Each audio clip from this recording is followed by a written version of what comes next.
7 short stories, each pointing an accusing finger at the ruling regime, shine a light on North Korea's truly fathomless darkness. Written between 1989 and 1995, in the final years of Kim Il-sung's rule, these are tragic tales of everyday people whose lives are brutalized by a cruel and capricious regime. A man is denied a travel permit to visit his dying mother. A wife survives on dog food as she struggles to feed her husband during a famine. A son confronts his father, a party loyalist, about the government's fake truths and propaganda theater. A family whose child is terrified by the huge, ubiquitous posters of Marx and Kim is banished from the city for being anti-revolutionary. In this dystopian world, the political sins of fathers, perceived dissidents or failings, are visited on entire families. They pay dearly and are tainted for generations. In the midst of dashed hopes and broken dreams, the flame of hope barely flickers. These are indeed, as the book's subtitle says, forbidden stories from inside North Korea. Bandi, meaning firefly in Korean, is the pseudonym of a prominent North Korean writer still living in his country. The manuscript was smuggled across the border to South Korea, sandwiched between official propaganda books, among them the collected works of Kim Il-sung. The Orphan Master's Son by Adam Johnson. Johnson's epic, disquieting novel follows the fortunes of every man Jun-do, from humble beginnings, raised in an orphanage run by his single father, to impersonating a famous military hero, and becoming a love rival of North Korea's leader, Kim Jong-il.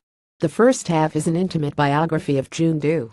Forced by famine into the military, he is trained to fight in the dark in the tunnels under the demilitarized border zone. He graduates from soldier to kidnapper for the state to spy. But, following an unsuccessful mission to Texas, he falls foul of the regime and is sent to a prison camp. In the second half, Jun-do embarks on a wild, surreal journey.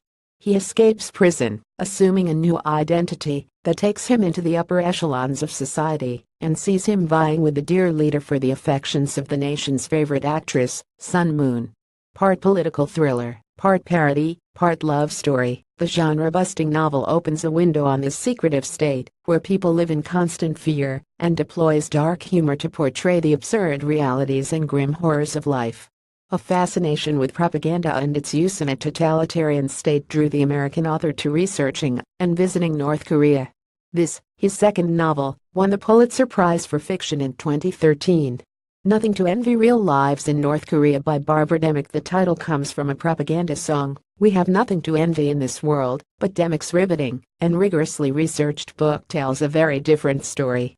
It follows the lives of 6 North Koreans who eventually defected to the South and weaves in historical context. Although heartbreaking and harrowing in equal measure, it humanizes the country's citizens, of whom so little is known. Through them we get the inside story on the absolute obedience enforced by the state, the rigid caste system based on perceived loyalty to the regime, the terror of being denounced by neighbors for trivial offenses, the gulag-like labor camps, and the cult of Kim, which deifies the leader. A famine in the 1990s, an economic collapse, proved to be a turning point. The state abandoned its citizens, who were forced to eat grass and bark to survive, and between 600,000 and 2 million people died. Loyalties wavered, and hunger gave people new motivation to escape.